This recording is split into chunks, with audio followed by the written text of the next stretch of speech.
todos los temas que vemos acá, todos los equipos que vemos, en esta materia, todos los temas que vemos son temas instrumentales.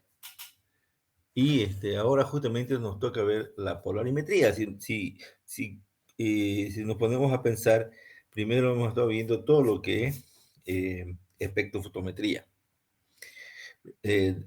Toda la espectrofotometría dentro del visible primero. Primero vimos el espectro de la luz, desde los rayos gamma hasta los longitudes de onda de la radio, ¿cierto? Entonces hemos estado viendo primero el visible, entre 400 y 700 nanómetros, que ahí vemos los espectrofotómetros visibles. Después hemos visto los infrarrojos que va desde 0.1 a 10 o estamos hablando, perdón, infrarrojo que va de 700 nanómetros o 0.7 micrómetros a 300 micrómetros. Después hemos visto el ultravioleta, el ultravioleta que va de 400 a 10 nanómetros. Después hemos visto los rayos X que van de 10 nanómetros a 0.01 nanómetros y los rayos gamma que van de 0.01 a más de 3, mucho menos a longitudes mucho más pequeñas todavía, ¿cierto? Después hemos visto también, hemos visto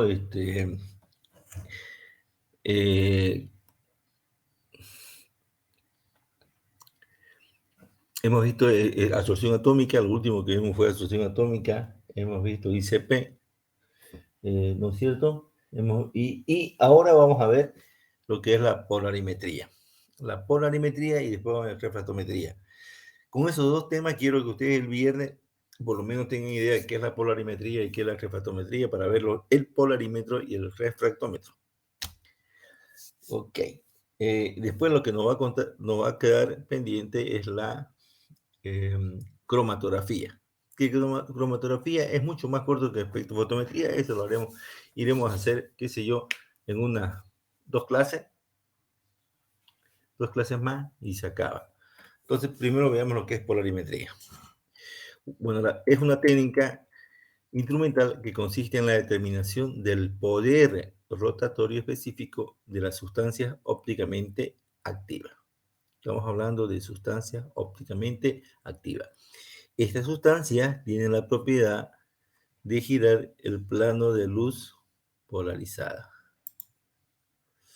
¿Okay? Entonces, estas sustancias tienen la propiedad, las sustancias ópticamente activas tienen la propiedad de girar el plano de luz polarizada. Hasta la fecha, lo único que hemos visto es una luz monocromática. ¿Se acuerdan que una luz monocromática? Primero, que una radiación electromagnética es una luz, ¿no es cierto?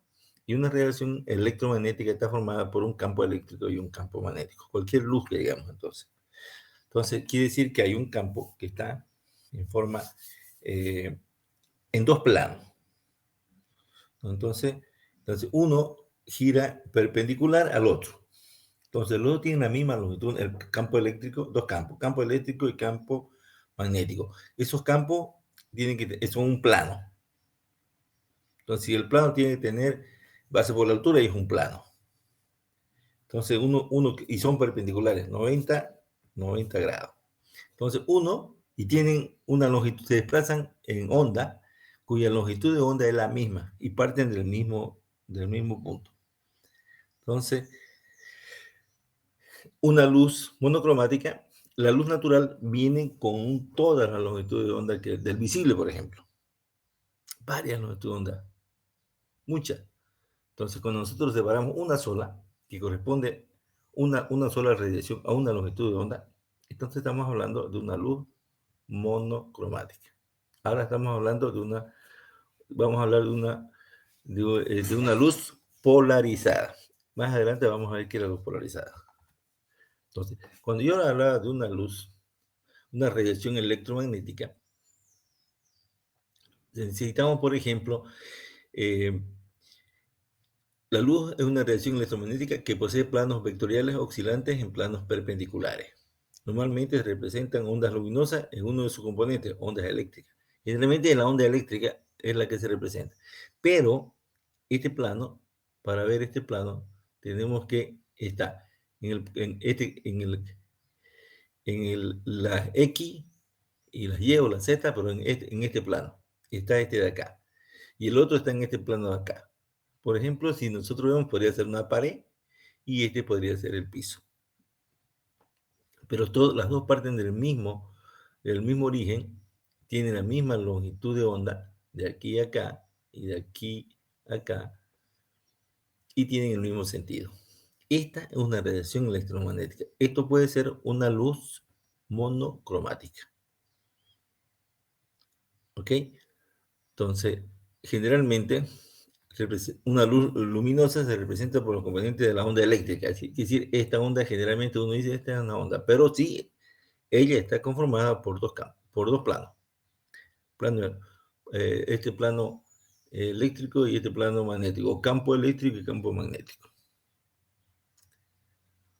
En realidad, así se desplazaría una radiación electromagnética. Vemos que tiene la roja es el plano eléctrico y el azulito es el plano magnético. El campo eléctrico, del cual depende el fenómeno de la polarización, se mueve linealmente a lo largo del eje Z. Y el campo magnético oscila a lo largo del eje X. ¿Cierto? Y se desplazan ambos en el eje Y. O sea, la propagación es el sentido del eje Y. Van para este lado. Y está en el plano XY, está el plano eléctrico, y en el plano, perdón, en el Z Y está el rojo, que es el plano eléctrico, y en el plano X Y está el plano magnético, que es el azul. Entonces, cuando vemos una luz natural de frente, veremos esta rayita. O sea, son los planos. Entonces, cuando vemos una luz polarizada, vamos a ver una sola rayita. Quiere decir, estamos viendo esta onda que solamente vemos los picos y el valle. Entonces, una línea. Y si vemos varias, entonces, si es una luz natural, veremos varias líneas. Entonces, una luz luminosa se propaga en diferentes ángulos o planos. Cuando yo hablo de luz polarizada, me dan este concepto, pero no es el concepto este. No lo voy a hacer valer. Un haz luminoso se propaga en diferentes ángulos o planos con respecto a la dirección de propagación. Quiere decir este es un haz luminoso que tiene diferentes ángulos, y si observamos en forma frontal, en el sentido de la propagación se vería como la figura A. Entonces, esta es una luz natural. Si miramos de frente esta luz, veríamos esta rayita. Cuando se eliminan todos los planos, todos, excepto uno de ellos, entonces se obtiene una luz polarizada. Sería este de acá. Una luz natural sería esa, una luz, la otra, la otra, la otra. Entonces, de frente miraríamos esto, una luz polarizada. Ahora están de diferentes colores para que podamos diferenciarla. Y una luz polarizada solo veríamos una sola. Esta sería la verdecita. ¿No? Entonces, esta luz natural y esta luz polarizada. Entonces, ¿qué pasa con la luz? ¿Cómo tenemos una luz polarizada? Una luz natural la hacemos atravesar o la hacemos pasar a través de un prisma de níquel, que en realidad, ¿qué hace este prisma de níquel? Elimina todos los otros rayos luminosos excepto uno. Este uno es el que vemos acá, y esa es la luz polarizada. En realidad, este sistema, si deja pasar una sola longitud de onda, estamos hablando de un monocromador. Un monocromador que solamente nos permite dejar una luz En realidad esto es un polarizador que nos deja pasar una sola longitud de onda, pero en un solo plano también. No nos olvidemos que la luz monocromática tiene una sola longitud de onda, pero lleva los dos planos. Una luz polarizada se elimina uno de los planos, excepto el plano eléctrico, y tenemos esta luz polarizada. Bueno, un ejemplo gráfico sencillo sería que nosotros, justamente en el polarizador, tenemos una rejilla así. Es una rejilla. Entonces, como sabemos que la luz natural tiene varias longitudes de onda, entonces vendrían así las longitudes de onda. Entonces, todas llegan y sola una que esté perpendicular, entonces a estas líneas, a esta reja, a esta rejilla, que en realidad es un polarizador, solo dejará pasar la longitud de onda que está paralela a estas líneas. Entonces deja pasar una y todas las demás chocan y se eliminan. Entonces ya hasta aquí, esta de aquí es una luz polarizada. Y después es un polarizador 2 que vamos a ver qué hace este polarizador 2 dentro del polarímetro, ¿no? Entonces, este es un polarizador. Entonces tenemos una luz natural, hay polarímetros que trabajan con luz natural, eliminan todo excepto una, entonces tienen luz polarizada y con esa es la que las propiedades ópticamente activas la sustancia ópticamente activa tiene la propiedad de girar este plano, ya sea a la derecha o hacia la izquierda. Bueno, si partimos de una luz polarizada, como es el caso de los equipos de los polarímetros, entonces vamos a partir de una luz monocromática. Entonces esa luz monocromática tiene los dos campos, el campo eléctrico y el campo magnético. Entonces al pasar por el monocromador o por la rejilla esta, o polarizador, perdón, no monocromador, polarizador, porque esta luz monocromática va a eliminar un plano, no elimina, sino que deja pasar un plano y el otro se queda ahí, pasa un plano. Entonces esta es una luz polarizada. Esta luz es la que utilizamos eh, en el polarímetro. Entonces, este aparato es el polarizador.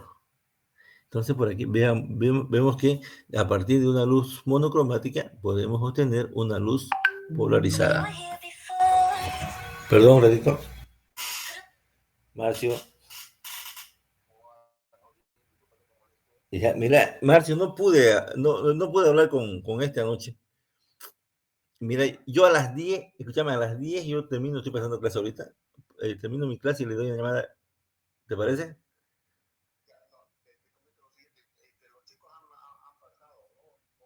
Ya.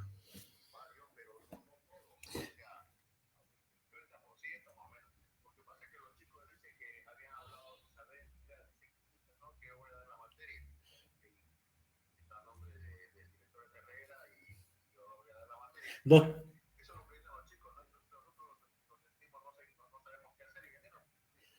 yo,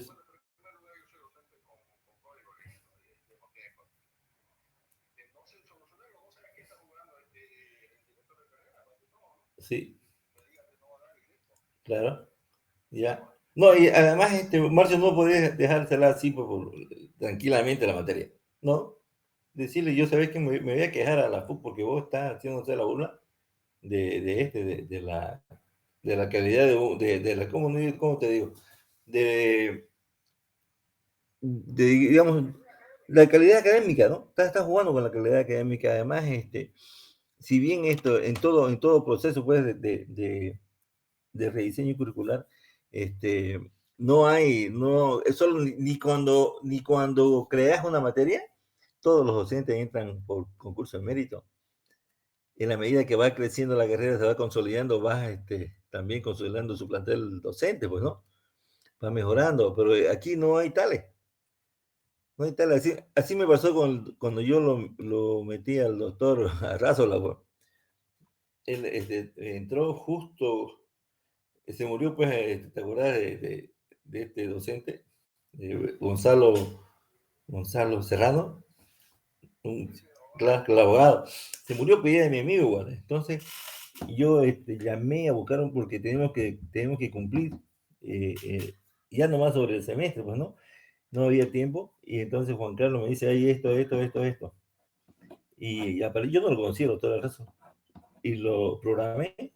Claro que era docente de la Facultad de Derecho. Y después de un año de ahí, no sé, me acuerdo, no, ¿quién entró? Pues, no sé si entró Gonzalo o alguien ahí. Y por ahí habían los rumores, igual así, como que, no de mi parte, ¿no? Los muchachos tal vez. Entonces digo, no, después de 2 semestres uno tiene jurisprudencia. No lo pueden desprogramar así nomás. Eso fue lo que me dijo él.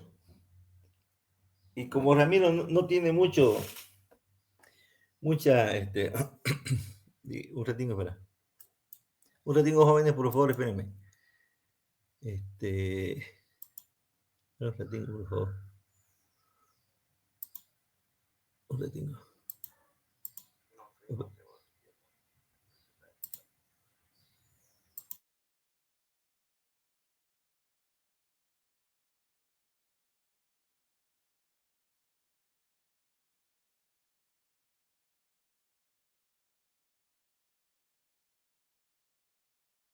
Hay un problemita pues en la carrera, así que el profesor recurre a mí, porque yo organicé más antes para la carrera, pero ya no tengo ni, ¿cómo le digo? Tengo voz, pero ya no tengo decisión, poder de decisión, pues, ¿no?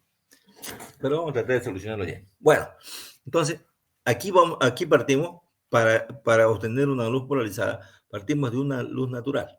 Entonces, esta luz natural tiene una gran cantidad de luces, digamos, de radiaciones electromagnéticas. Entonces, y este polarizador es una rejilla polarizadora, está aquí vertical. También podríamos ponerla horizontal como está la de acá.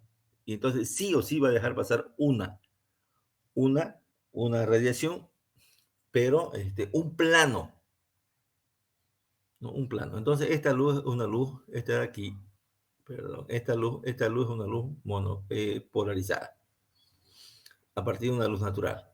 A partir de una luz monocromática, sería esta luz monocromática, nosotros dejamos pasar también a través de esta rejilla de la luz monocromática solamente un plano. Y esta luz también es polarizada, igual que esta luz es polarizada. Nosotros en el equipo partimos de una luz monocromática. También hay equipos que pueden partir de una luz polarizada, pero natural.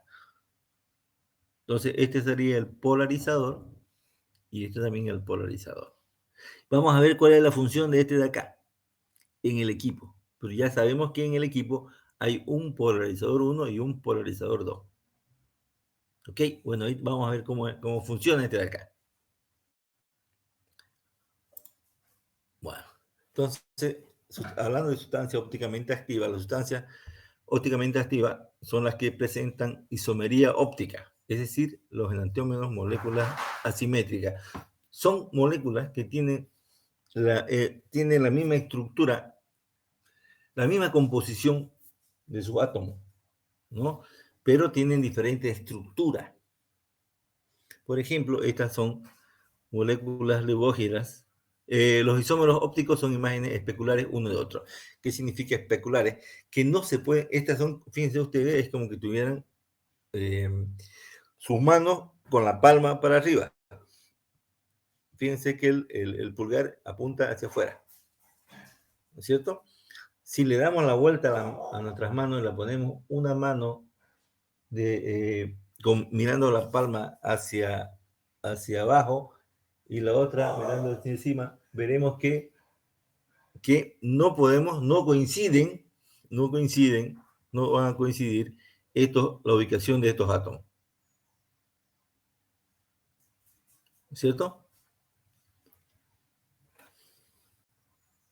No sé, esto quiere decir que no se pueden moléculas que no se pueden superponer.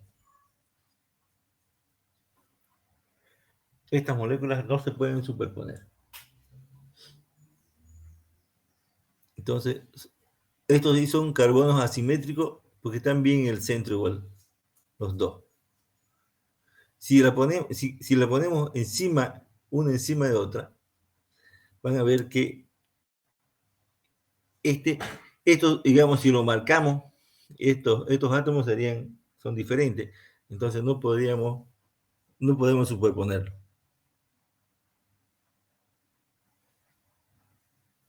¿No es cierto? Volcamos ambos y entonces siempre uno va a quedar apuntando hacia el otro. Es que como tengamos nuestra mano con la palma para abajo las dos y la queremos superponer, siempre el pulgar va a apuntar a lugares diferentes.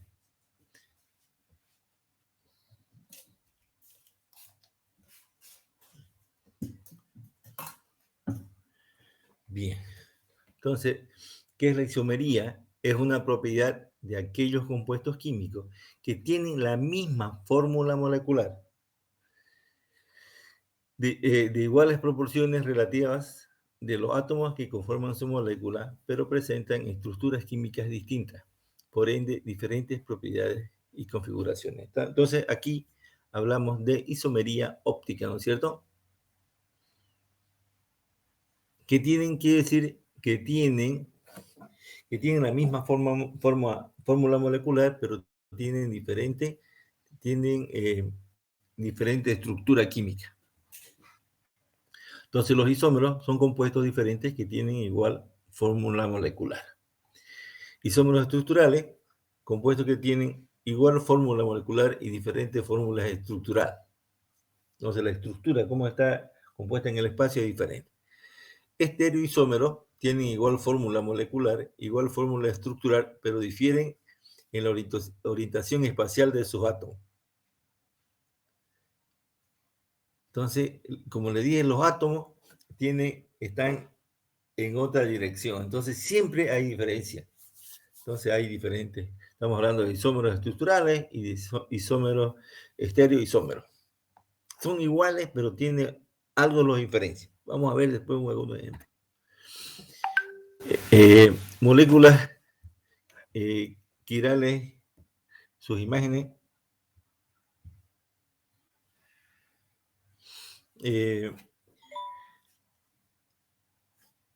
Imágenes especulares de sí misma, más no superponibles. Como les dije, están así. Como que usted se mira al espejo, su mano izquierda queda en el espejo como que fuera derecha. ¿No es cierto? Entonces, igualito acá, no se pueden superponer.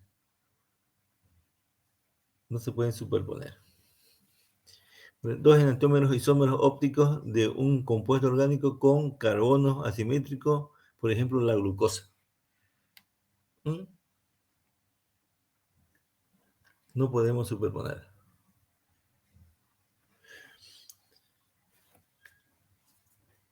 Esto es así, como que tuviéramos las dos manos.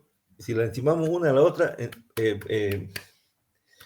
plana con plana, sí, pero si le ponemos ambas mirando hacia abajo, por ejemplo, no vamos a poder superponer. Los enantiómeros, también llamados isómeros ópticos, son una clase de estereoisómeros, tales que en la pareja de compuestos la molécula de uno es imagen especular de la molécula del otro y no son superponibles. Cada uno de ellos tiene en su nombre la letra correspondiente, sea R o S.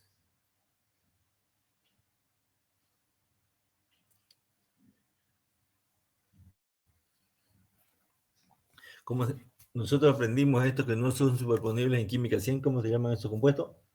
En química 200 o 204. ¿Se acuerdan ustedes de los trans y ¿cómo se llaman los otros? Otro compuesto.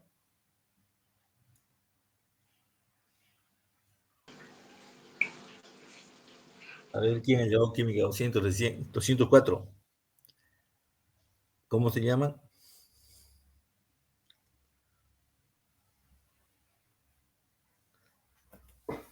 ¿No se acuerdan? Trans y cis, ¿no se acuerdan? ¿Sí o nada? ¿Qué está pasando?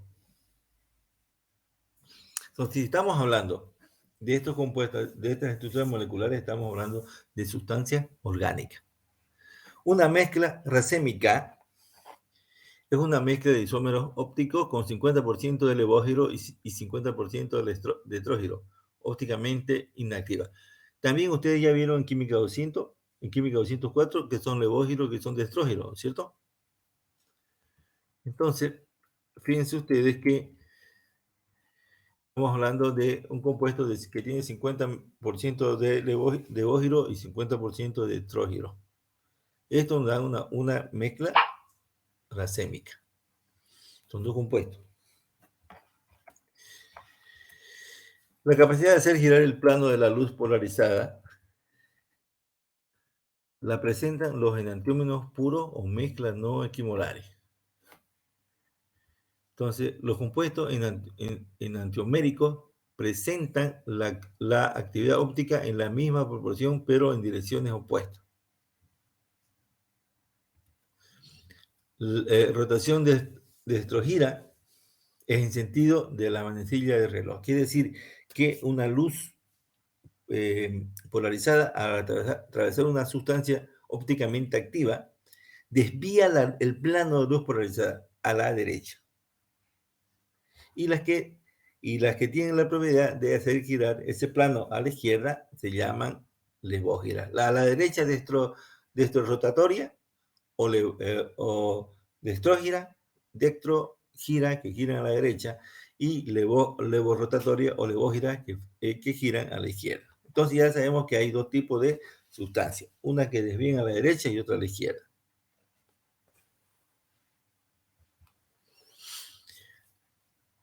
La rotación específica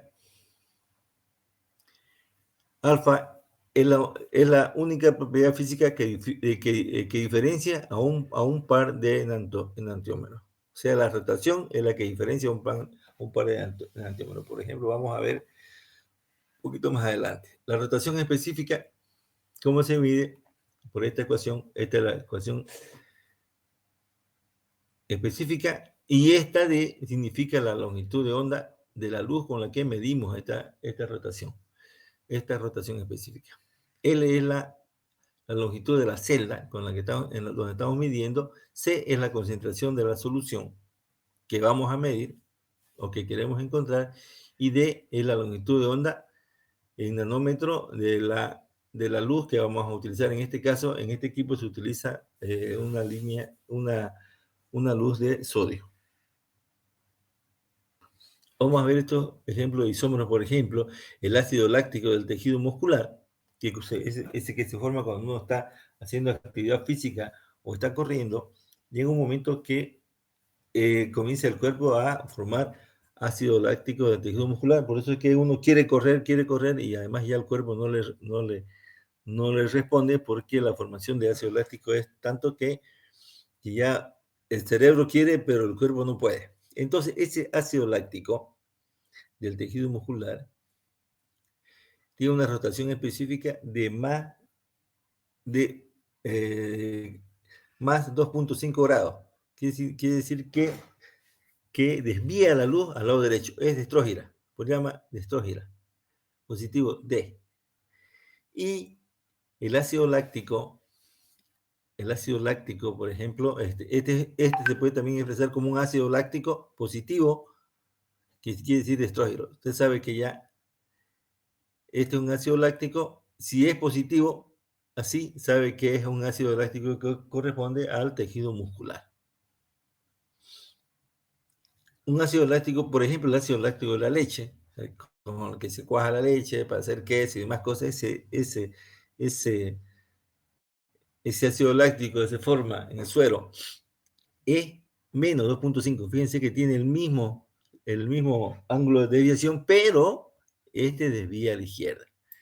Entonces, y se lo representa ya sea el que desvía a la derecha con más y a la izquierda con menos. Igual son ácidos lácticos, solamente que el que desvía a la derecha corresponde al ácido láctico muscular y el otro corresponde al ácido láctico de la leche.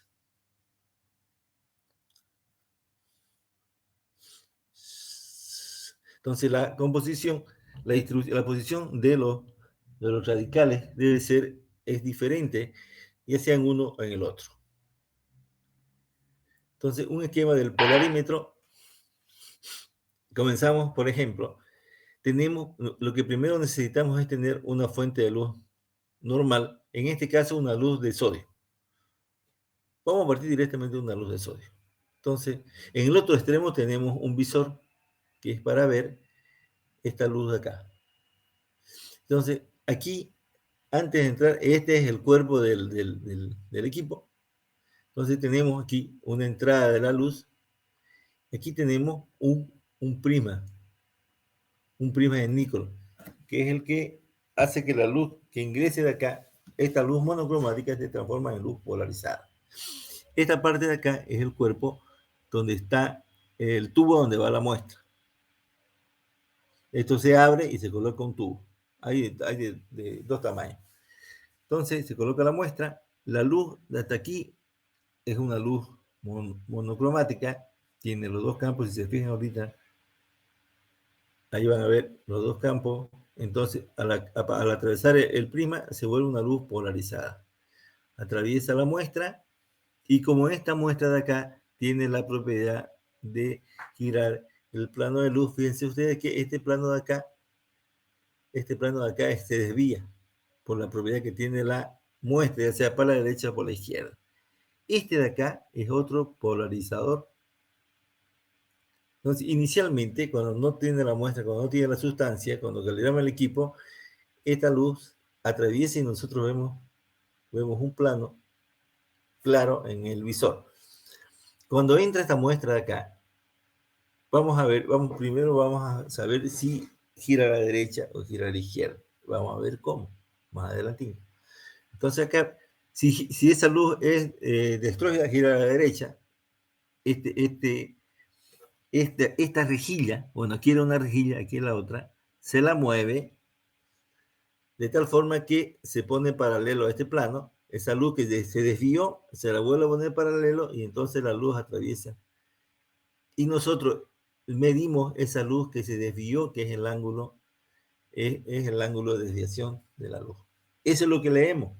Ese ángulo de desviación de la luz está relacionado en forma directa con la concentración. Entonces, igual que en el caso de la absorción, graficamos en este caso ángulo de desviación, luz de la luz, entonces, y concentración, y es una línea recta. Entonces, también encontramos entonces el ángulo de desviación, vamos a la línea recta, a la línea, y encontramos la concentración.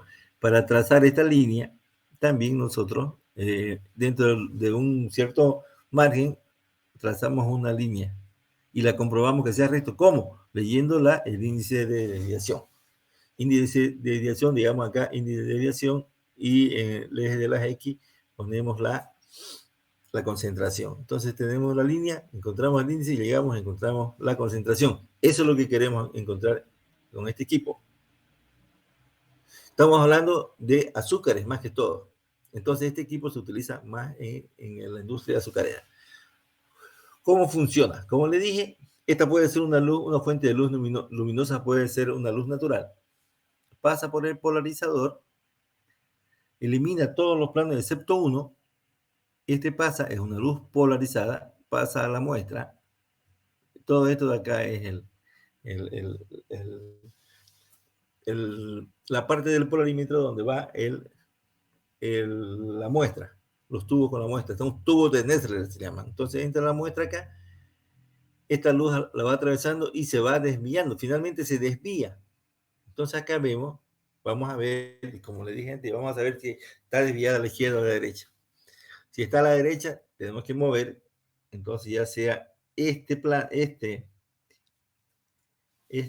analizador de acá, que es otro polarímetro, vamos a ponerlo de tal forma que sea paralelo al de acá y la luz pueda atravesar correctamente. Pero ¿qué hacemos? Que todo este plano de acá lo vamos a mover de tal forma que pueda pasar la luz. Este ángulo de acá, es el índice de desviación. Eso es lo que leemos acá. Nada más. Fíjense acá, hay otra esquemita. Una fuente de luz. Es más esquemático. fuente de luz no polarizada, el polarizador 1 pasa la luz polarizada, entra, atraviesa la muestra y aquí se desvía, ya sea para la derecha o por la izquierda, porque estas son sustancias ópticamente activas.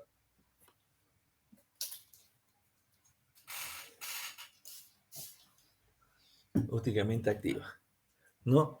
Entonces, la luz polarizada con el plano de polarización rotado respecto al de la luz polarizada incidente.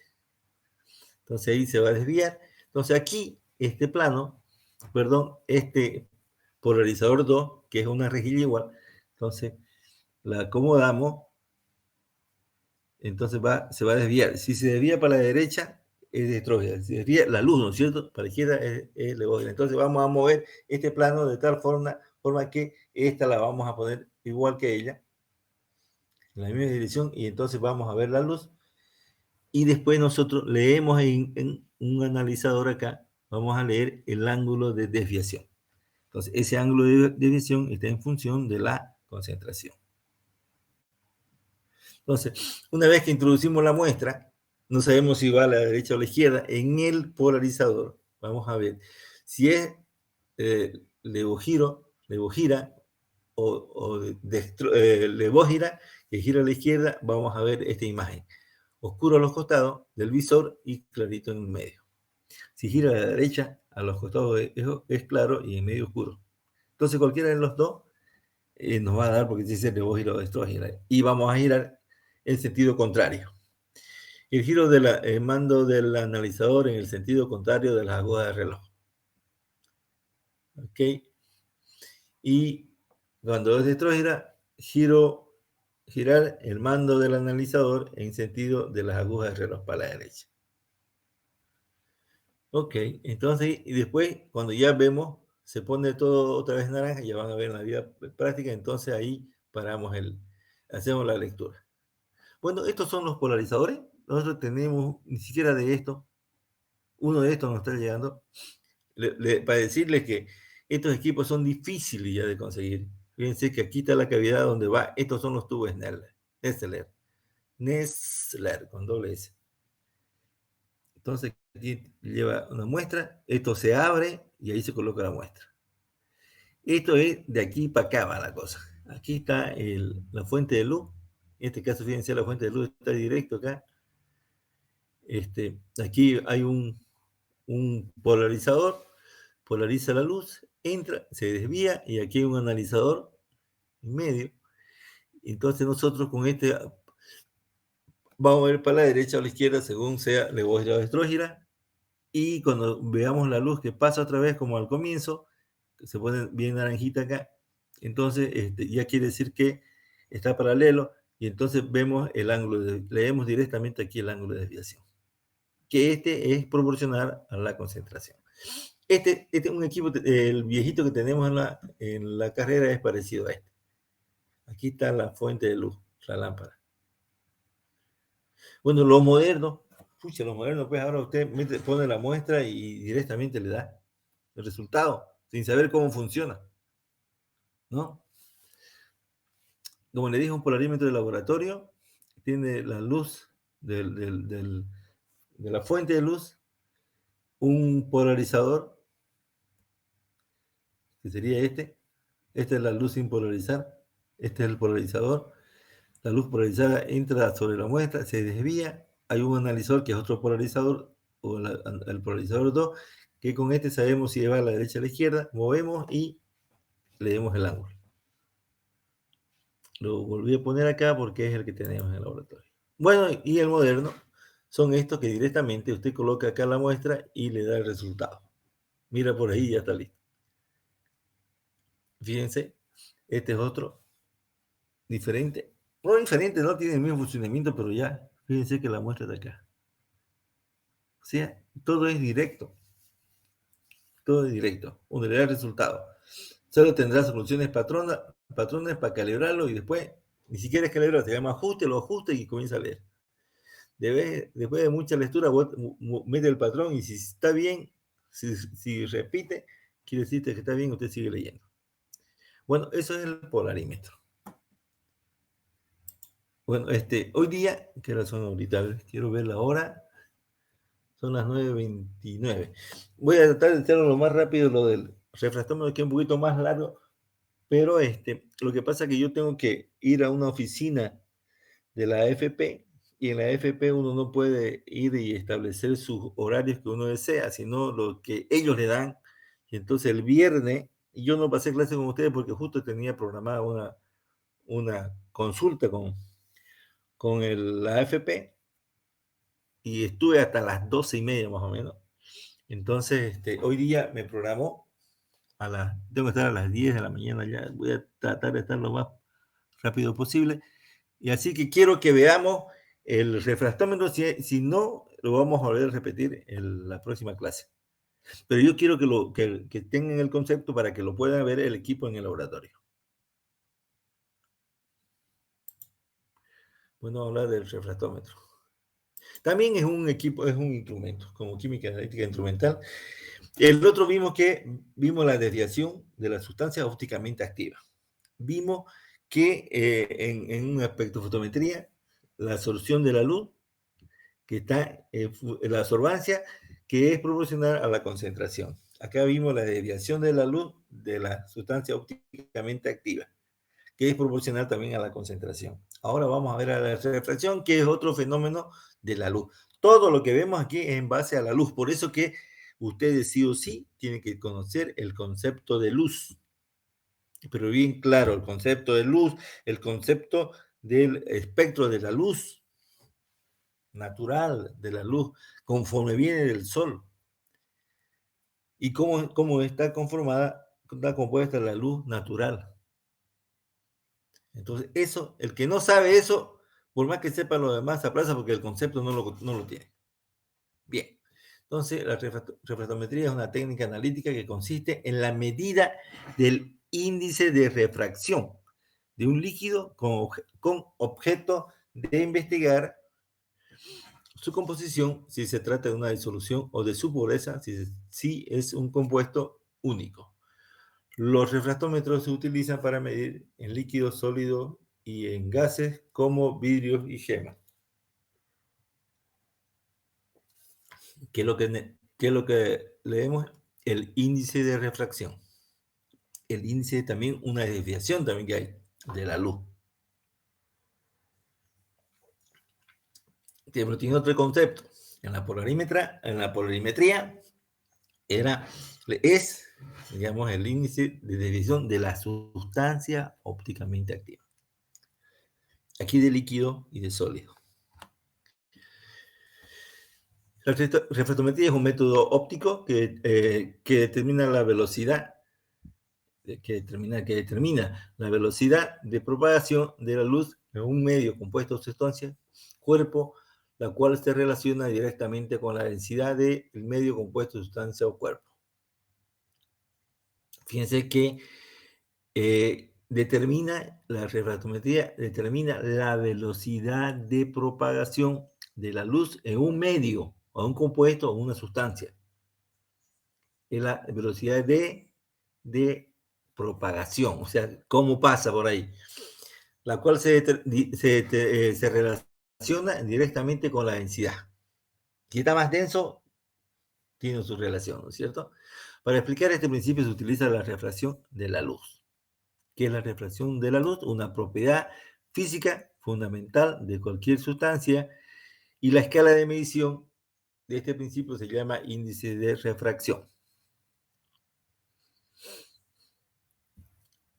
Los refractómetros emplean este principio de refracción, ya sea el de refracción por varios prismas o el de ángulo crítico, un solo prisma. Nosotros lo que vamos a ver es de un solo prisma, ángulo crítico.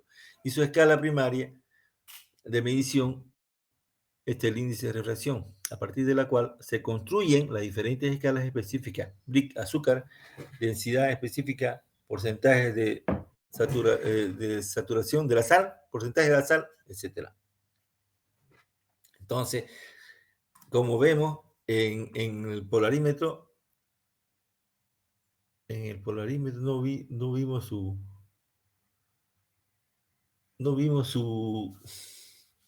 aplicación, ¿no?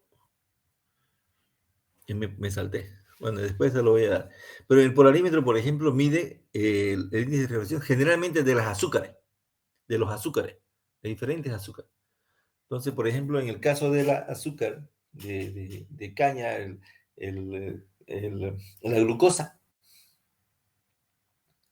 entonces nosotros, la glucosa, la concentración de una solución de glucosa, hacemos la curva, entonces la concentración versus índice de desviación o de la polarización, entonces tenemos punto y te damos una línea desde el origen. Entonces con esa gráfica nosotros cualquier concentración, solución, le vemos directamente y sabemos cuál es su concentración en azúcar. Eso es lo que se hace en ingeniería.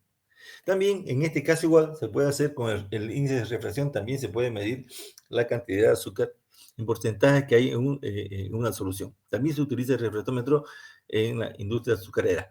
Los refractómetros se utilizan para medir en líquidos, sólidos, gases, como vidrio o gema. La gema también se utiliza en la industria de las piedras preciosas, también se utilizan los refractómetros. ¿Qué es la refractometría? Es un método instrumental basado en el fenómeno de refracción.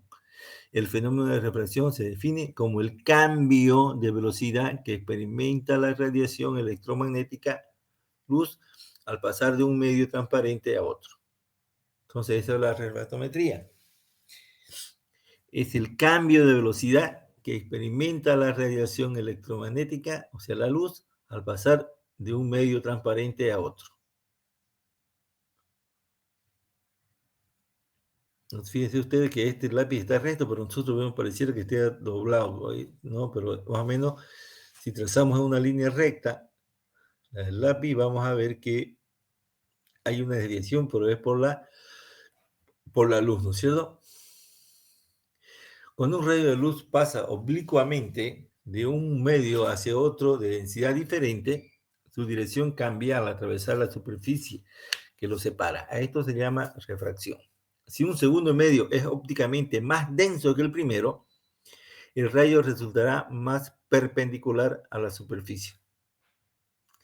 Se llama ángulo de incidencia I, en tanto que el ángulo correspondiente en el segundo medio se le denomina ángulo de refracción.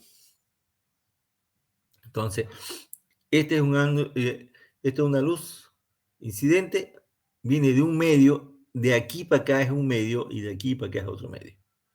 Entonces llega la luz acá, hay una luz incidente, una luz reflejada y esta es una luz refractada.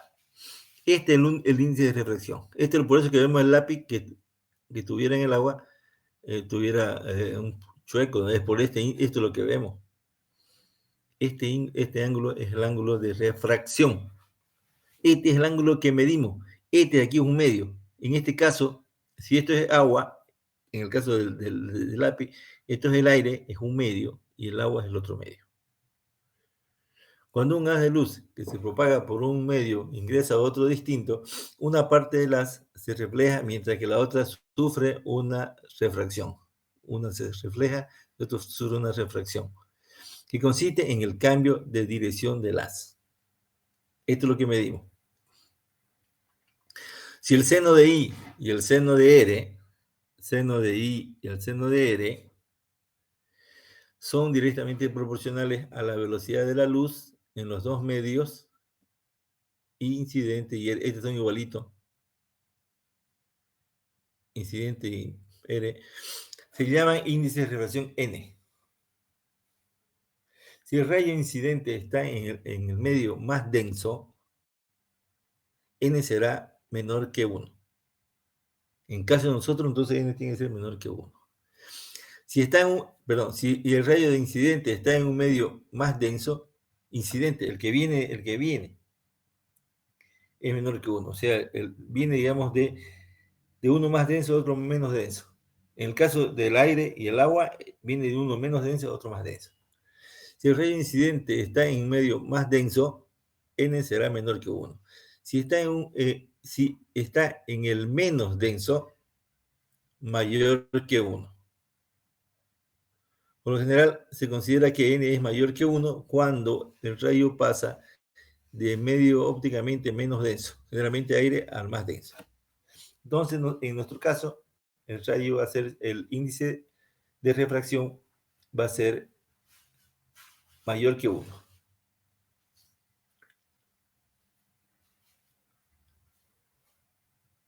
¿No? Entonces, el caso nuestro es mayor que 1. El índice de refracción es el número adimensional, es el número adimensional que expresa la relación existente entre la velocidad de la luz en el aire y la velocidad de la luz en el medio más denso. Ejemplo, la gema, ¿no es cierto? La gema, porque nosotros vamos a medir en un vidrio, una gema. Ya vamos a ver por qué. La medida del índice de refracción o de los índices de refracción de una muestra es fundamental para su determinación. El índice de refracción es una característica constante para el medio considerado y se emplea en la identificación y determinación de la pureza de sustancias y para el análisis de la composición de mezclas binarias homogéneas de constituyente conocido. Entonces, ya el índice de refracción es una característica constante para el medio considerado y se emplea en la identificación y determinación de la pureza de sustancias y para el análisis de composición de mezclas binarias. Mezclas binarias, tienen dos compuestos solamente. Homogéneas de constituyentes conocidos. El índice de refracción de una sustancia transparente disminuye en forma gradual al aumentar la longitud de onda.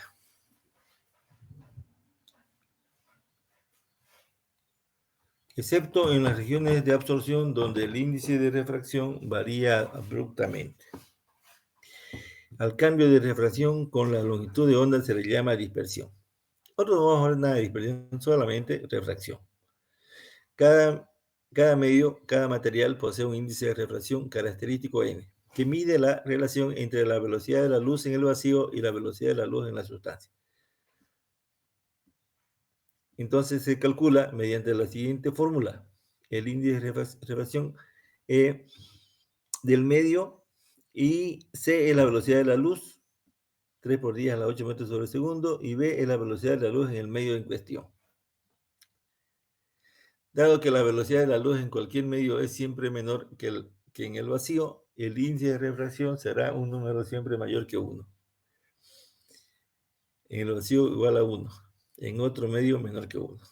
Entonces, este índice de refracción depende de la temperatura, de la presión, de la longitud de onda de dispersión, de la concentración especie, se trata de una mezcla. Se puede relacionar el índice de refracción de dos medios con el ángulo de incidencia en los mismos medios mediante la ley de Snell y ley de la refracción, donde el índice de refracción, fíjense acá, hay dos medios diferentes, hay un índice de refracción de este medio, el 1 y el 2.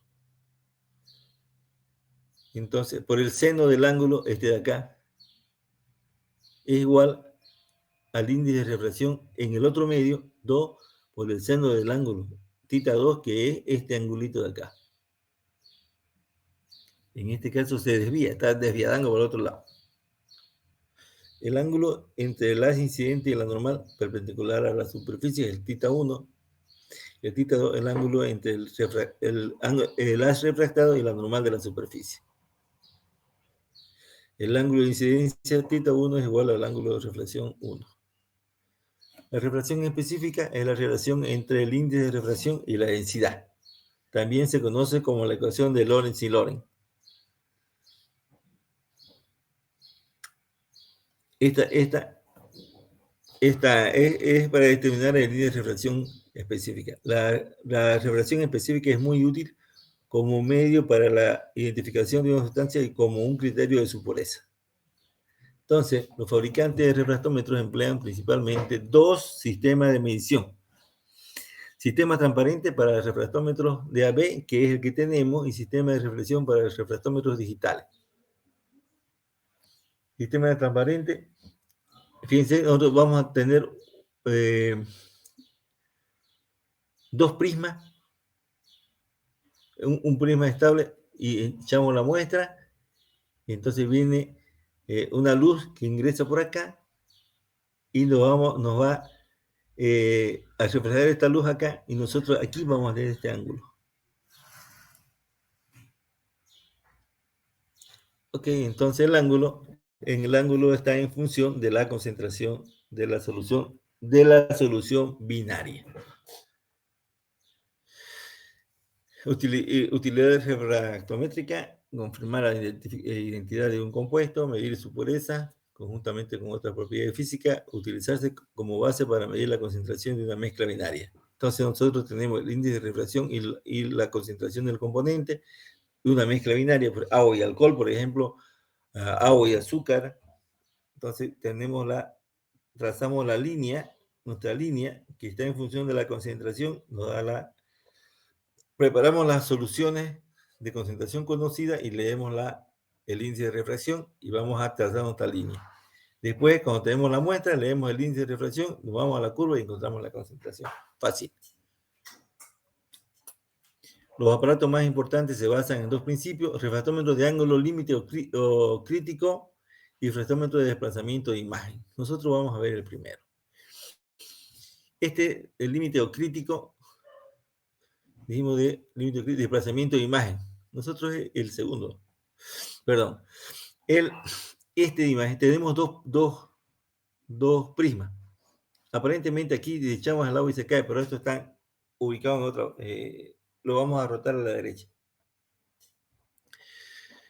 ¿Qué mide el refractómetro de ángulo límite crítico? Mayor ángulo de incidencia de un rayo en un prisma que permite su refracción. Estamos hablando de un prisma donde echamos la muestra y ahí la refractamos. Si el ángulo de incidencia es mayor que el límite, se produce una reflexión. Ángulo límite crítico: acá la medida de este ángulo permite conocer el índice de refracción de la muestra. Y esas son las leyes de Flynn en el aire. Entonces es una línea recta. Entonces nosotros, hay un espejo y hay un reflejo de la luz. Pasa a través de la muestra. Está aquí la muestra. Este es un prisma de difusión. Este es esmerilado, entonces no pasa la luz. Toda la luz se refleja acá. Y este es un prisma de refracción o de lectura.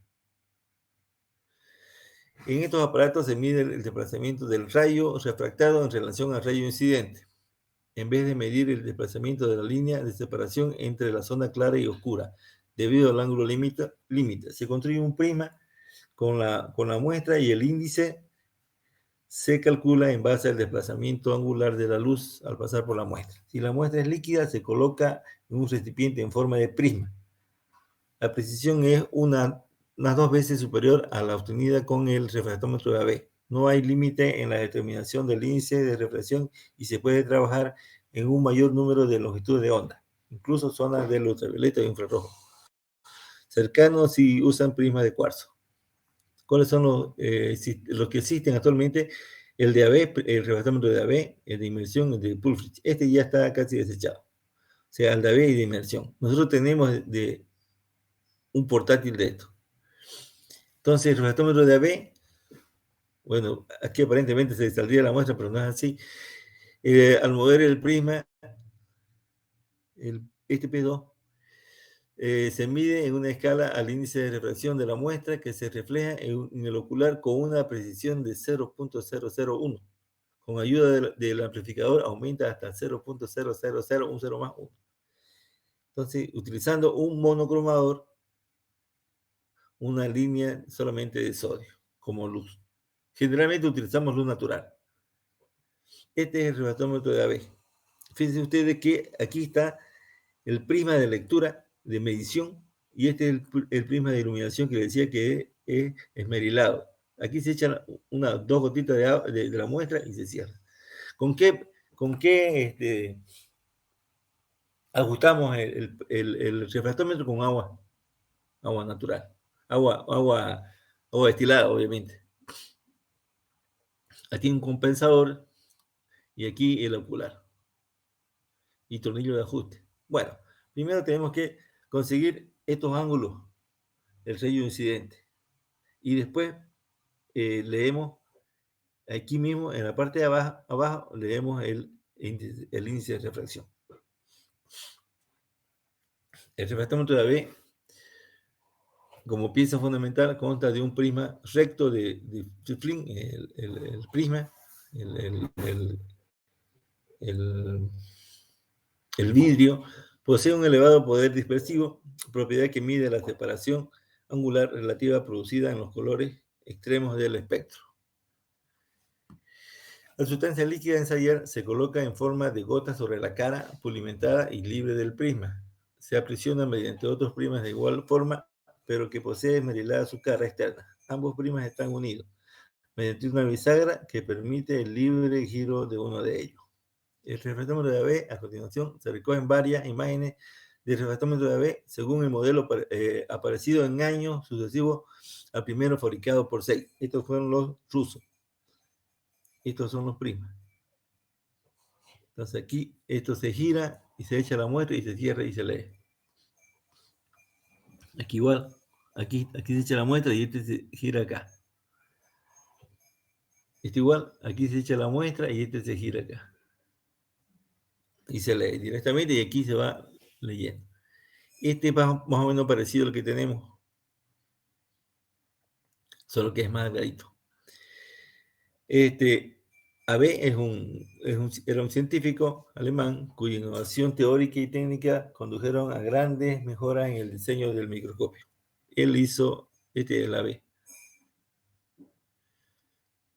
El refractómetro de inmersión, tenemos de inmersión, es el más simple de todos, requiere solo de 10 a 15 milímetros de muestra, ml de muestra, en prisma simple, va montado en un telescopio que contiene el compensador y el ocular, la escala se sitúa debajo del ocular dentro del tubo, la superficie inferior del prisma se sumerge en un pequeño vaso que contiene la muestra, con un espejo debajo para reflejar la luz hacia arriba y a través del líquido. Ok, entonces directamente vamos a leer. Estos tienen una escala reducida y entonces de índice de refracción hay para diferentes sustancias y diferentes escalas. Entonces hay 2, 3 escalas para una misma sustancia. Son específicos. Emplea luz blanca artificial y contiene un compensador Amici, es el prisma, es el silicato con que está hecho. El prisma simple está montado rígidamente en un telescopio conteniendo el compensador y el ocular. La escala situada en el plano focal del ocular está graduada entre -5 a 105. El campo estará parcialmente oscuro y en partes con luz, separado con una línea precisa. Se lee la posición de esta línea de la escala y se determinan los décimos de división girando el tornillo micrométrico que está en la parte superior del instrumento, el cual desliza la escala hacia la línea límite hasta que cubre la visión más baja de la escala previamente anotada. Esto es más complicado, el índice de refracción, porque la temperatura hay que medir entre 17.5 grados.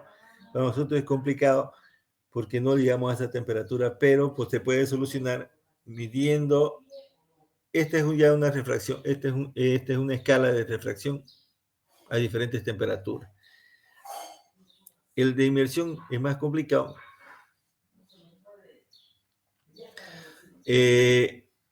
Da una precisión mayor en su lectura que cualquier otro tipo, excepto el refractómetro de interferencia. El intervalo de este refractómetro es mucho más estrecho que el de AB, pero tiene la mayor ventaja de una mayor sensibilidad. Este es un refractómetro para uso específico, por ejemplo, para medir piedras preciosas. Hay de bolsillo incluso de esto.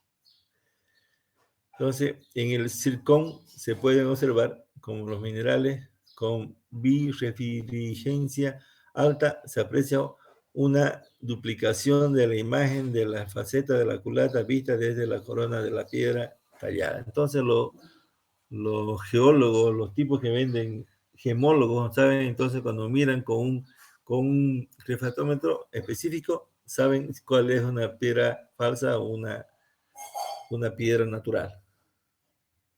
Entonces, hay refractómetros específicos para orina, suero, que tienen diferentes características.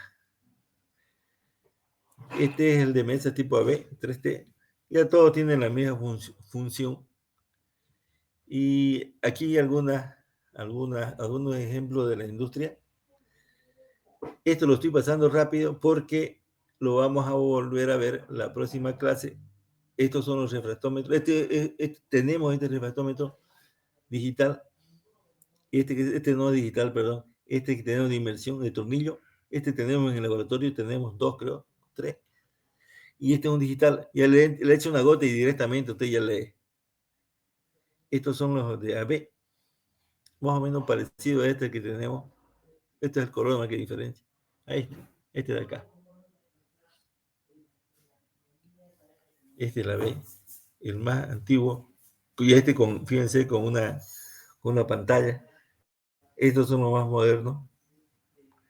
Y conmigo todavía tenemos que ver el funcionamiento de este espectrofotómetro. Me apuré nomás solo para que tengan idea de que el viernes, si es que lo ven en el refractómetro, sepan cómo funciona. Quiero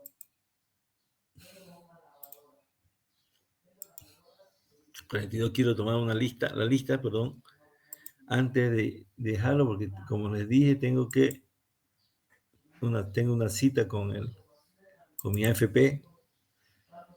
Ya soy viejito, tengo que buscarle ya para no seguir aportando.